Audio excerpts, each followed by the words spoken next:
My name's Hal Kitchens. I'm here with my friend Pastor Shun Abram. He's part of the launch team, local church pastor, community church in Binghamton. Is that correct? That's it. That's right. And it's a church plant. How long have you guys been in existence? Well, we've been there since 2009, Easter Sunday 2009, by the grace of God. Yeah.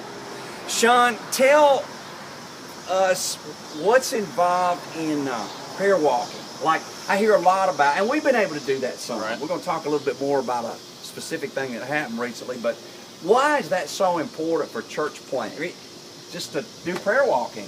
Well, I come to understand that prayer is so vital and what we do as sharing the gospel. It's more important than anything that I can ever imagine. It's so important. I know how important it is, but I still don't know how important it is. It's just that important. So when we came out here the other day, prayer walking and just seeking the will of God, seeking His face. How can we reach this neighborhood that God has called my friend to, and for the cause of Christ, because eternity is a long time. So we was out there praying and prayer walking, and we came across a gentleman by the name of Brent. Yeah. And we just want to tell him about what happened. Well, Brent had just moved into a rental house over here, and he was very friendly. He started telling us a little bit about his yard work and plants, and Shun was very sensitive to the fact that there was a bush that had flowers that Brent seemed to be paying close attention to. I was thinking this might be a flower, but it's not. But anyway, it's something similar to that, but it had flowers on it. So before I knew it, the man went inside, came out with a bowl of water, and picked flowers for Shun to take home to his family. Anyway, the bottom line is we finished talking to him, didn't we? And Shun and I were leaving, and we talked about how, well, we want to invite him to the church, and how far do you go? What do you talk to? And Shun was perceptive enough to say, hey, we just pray and ask God to lead us, and we can always go back. We did, didn't we? Amen.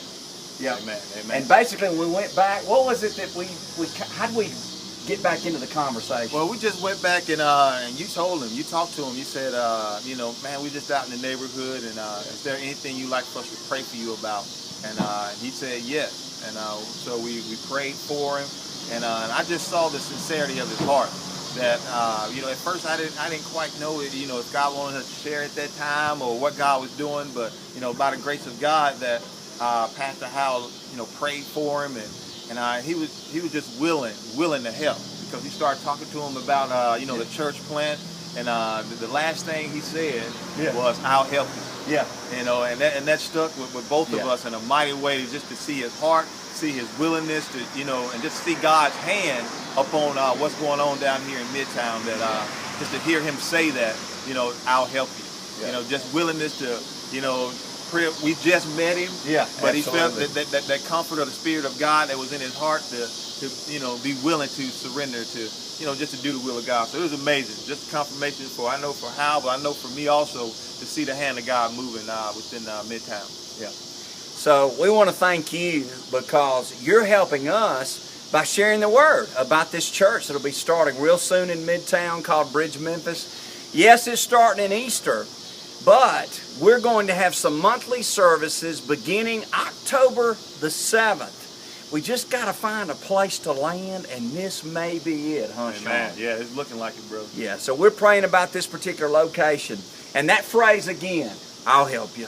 We'll never forget that. Never forget that, from his heart, man. Yeah. That's just straight from his heart. Yeah. Wonderful. God leads you to help, then we celebrate that, and we thank you for being obedient. I'm Hal Kitchens, and we're building bridges. Bless you.